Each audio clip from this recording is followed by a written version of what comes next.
Hey, what's going on everybody, and welcome back to another Fallout 4 Mods Weekly, the show where we take a look at some of the really cool and interesting mods that have come out in the past week for Fallout 4. And this week we are jam-packed with a bunch of really cool new mods, a couple of new weapons, a huge new outfit pack, and so much more.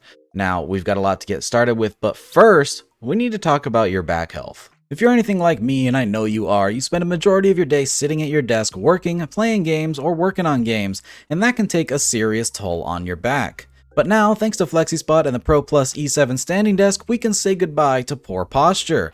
This desk allows you to take constant breaks from sitting, but maintain productivity or gaming by letting you stand while you work or play, and all this functionality is available at just the press of a button.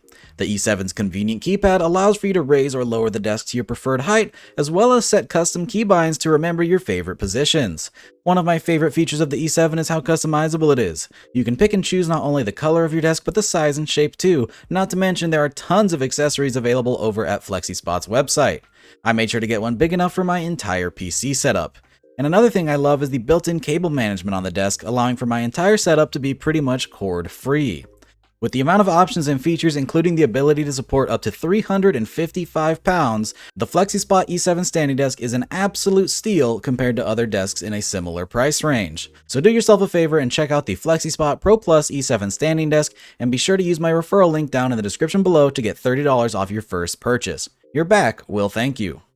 Alright, with the sponsored segment out of the way, let's go ahead and get into our first mod, which for today is the Mercenary Outfit Pack by Defalt the Fixer. Now, this is an absolutely huge mod for me, as I'm sure you already know, the Gunner Outfit Pack by Defalt is one of my favorite armor packs of all time for Fallout 4, and now he has come out with a new pack, known as the Mercenary Outfit Pack. Now, what separates this one from the Gunner Outfit Pack is that this one is a little bit more generalized and not faction specific, whereas the Gunner Outfit is just absolutely tattered with green paint and Gunner logos. This one's a bit more general. You'll find a few similar outfits to the Gunner Outfit Pack, but also some completely new designs, all of which have absolutely no factions on them whatsoever, so you can pair it with pretty much any character that you're running. I think that these could fit well on even some Minutemen if you so pleased, or just as a nice little character outfit.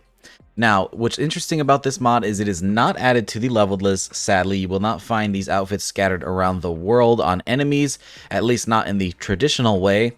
But there is an interesting way to get these. If you want to grab these newly added armors, you're going to need to head over to the Lonely Chapel location on the left side of the map, where you will find two rival mercenary factions fighting each other. Now, I'd recommend not fast traveling there right away, as if you throw yourself in the middle of combat, it's very likely that you'll die from the sheer amount of bullets coming at you.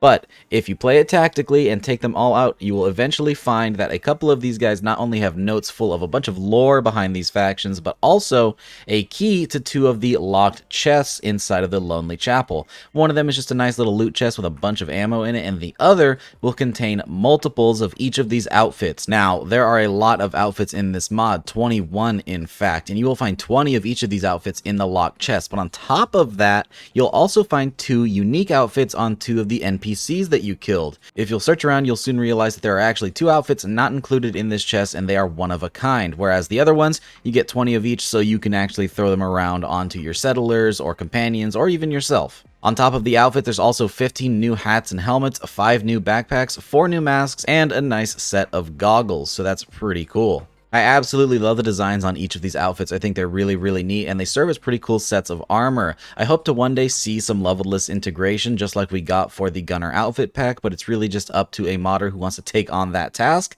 as it is a pretty big one. All of these are really cool. They make use of a lot of vanilla assets and a couple custom ones here and there. Lots of retextures, but they look very lore friendly, which I appreciate a lot. Awesome work by Defalt as usual. I really hope to see more outfits at some point in the future, but only time will tell.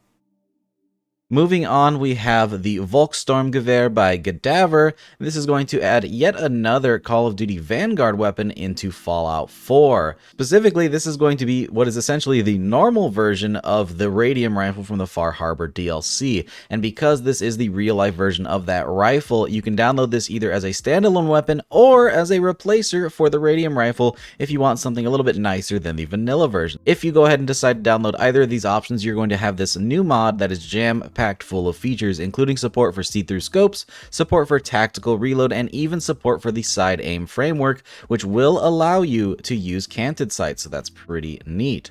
By default, this weapon is craftable over at the chemistry station. However, there is a patch you can download to add this thing to the leveled lists. Now, the leveled list patch really only applies if you download the standalone version of this weapon and not the replacer, but if you do go that route, this thing will start spawning on gunners, raiders, and triggermen after level 20. And that's with a scripted leveled list integration, so that's pretty awesome. This weapon, of course, comes with all of those really cursed attachments featured in Call of Duty Vanguard, which may not fit in a COD game, but they sure do fit in Fallout. And of course, all of these attachments will be added to the leveled lists as well if you use the leveled list patch, meaning that when you find this out in the world, it will have randomized attachments, which is a really nice little feature. On top of all of that, this weapon has some beautiful custom animations, and it has a handful of them as well, depending on which magazine you're using and which foregrip you have on, so that's pretty cool. Definitely a nice retro weapon to add to Fallout 4, and definitely a lore-friendly one since we actually had one of these in the vanilla game. So, super cool stuff by Cadavver, can't wait to see what they do next. Now for the next mod, we have something I'm very excited about, and that is the 12.7mm SMG by Bwones. This mod's going to add in that classic Fallout New Vegas 12.7mm SMG, complete with beautiful custom animations, leveled list integration, and a ton of attachments. Now, I am one to typically not prefer mods that have too many attachments because there is always the concern of bloat, but not a single attachment in this mod is bloat. Every single one has its own unique purpose and its own unique look that helps make this weapon feel super cool and super customizable, allowing you to be able to customize this thing to your exact liking and fit any playstyle. You could use this weapon on 3 different characters and make it fit each of them individually, which is really cool. Now, I've always been in love with the 12.7mm SMG ever since New Vegas, and I've been waiting for a proper mod to bring this thing into Fallout 4, and this is finally it. I said it in the full breakdown video, and I'm going to say it again here. This has potential to be one of the best standalone weapon mods of 2022. I absolutely love this thing. If you want to get your hands on one of these 12.7mm SMGs, you are going to be able to find it in the level list, like I said earlier, specifically on gunners or at vendors after level 25. So this is going to be found a bit later in the game, just like the regular version in New Vegas. Now, this does use the 12.7 ammo type used in the 12.7mm pistol mod, meaning that mod is going to be a requirement if you want to use the correct ammo type. However, there are some standalone versions of this mod that you can use in either 45 caliber or 50 caliber, depending on your preference. Though, if you want to stick to that lore-friendly style, I definitely recommend grabbing the 12.7, which I'm guessing you probably already have installed. This is definitely an amazing brand new weapon mod, and if you want to know every single detail about this thing, I do have a full breakdown on the channel that I will link down in the description below if you want to get every single attachment, every single statistic, and some really cool customization options. So with that, let's move on to the next mod. And the next mod is the 6th Messenger's Minor Minigun Attachment Pack by the 6th Messenger. This is going to be a really cool little attachment pack that's going to help beef up the variety of parts over on the vanilla minigun, which is something that I think that gun really needs. So props to the 6th Messenger for doing this. The minigun is absolutely atrocious in the vanilla game, not only in terms of stats, but also in the amount of customization options it has. I believe it has a total of 3 barrels and... oh, that's it. That's all it has. But now, thanks to the 6th Messenger, we do have some more options, so that's really nice. With this mod installed, you're going to get some really cool attachment options, especially as far as barrels are concerned. With this mod, you're going to get the brand new stub barrel, which is a very mini version of the minigun. We get the light barrel, which is similar to the accelerated barrel in the vanilla game, except it has this nice shroud on the end. You're going to get the light ported barrel, which will have better recoil control, adding these nice ports onto it. And then you're also going to get the heavy barrel, which is a massive barrel for the minigun, making this thing look super intimidating and really cool. You're also going to get new magazine options, which the vanilla game did not have. We have the small drum magazine, which is a much smaller magazine compared to the standard drum magazine. And we're also going to get quick eject versions of each of those, so that's really cool. For sights, everything is the same with the gunner sight, and the same is true for the muzzle, but who knows, maybe we'll get more attachments at some point in the future. And if we don't from here, then we definitely will in my upcoming attachment pack, so that's pretty cool. And for our final mod this week, we have the Heavy Energy Weapon Combo Deal by Pig. That's right, a new weapon pack that's going to feature some really cool new heavy handmade energy weapons. A pretty niche category, but one that I think a lot of people are looking for. This is going to add a handmade version of the classic plasma caster and also a handmade version of the Tesla cannon, something thrown together completely out of scrap parts or repurposed weapon parts. And I gotta say, I love the designs of both of these weapons, especially the Tesla cannon. Now, these are going to feature a combination of not only vanilla assets, but some custom ones as well. They will not have any custom animations, but they do have some really nice use of vanilla animations. Specifically, the new Plasma Caster will use the Flamer animations, which is a pretty unique idea. And then the Tesla Cannon will use missile launcher animations, allowing you to break open the tube and throw in a fusion core, as that is the Tesla Cannon's ammo type. These weapons are super unique and really cool, and definitely fill in some gaps in the base game. There's no cool vanilla Tesla weapon aside from the one from the Automatron DLC, and as far as Plasma is concerned, there was no heavy weapon in the Plasma category in the vanilla game. There was no Plasma Caster whatsoever, so this will definitely help to fill that void. If you want to get your hands on either of these weapons, the new Plasma Caster is actually added to the leveled list, and you will be able to find it on the Gunners or Brotherhood of Steel after level 16.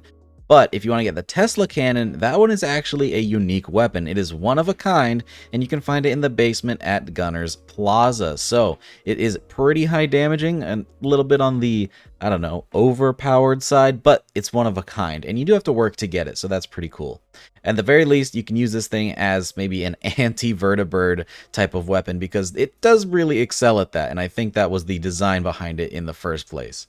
As for the Plasma Caster, that is an all-around just decent weapon that will do very good, especially with modifications over at the weapons workbench. You can turn this thing into a nice heavy sniper, a full auto minigun, or even a grenade launcher, as there is a grenade launcher attachment that will lob plasma grenades at your enemies, so that's pretty cool. With that, these are going to make some really awesome heavy energy weapons, and I think that's a category that doesn't get a lot of love, so props to Pig for filling in that space. With that though, I think that wraps up this video. Every mod this week has been absolutely killer, and a lot of these are actually available on Xbox. If you want to try them, they will all be linked down in the description below with Xbox links as well if you're looking for that. Now then, I hope you guys enjoyed the video. If you did, don't forget to drop a rating. Consider subscribing if you haven't already for more videos just like this. Big shout out to all of my patrons for supporting every single video. And of course, a very special thank you to Astro, Captain Chaos, Helljumper, Indecisive Wolf, Jackie Noid, Cushy, Moonlit Gamer Feed, and Youth RC for joining that Tier 3 Patreon membership. Thanks again to Flexispot for sponsoring this video, and I hope to see you guys in the next one. Peace!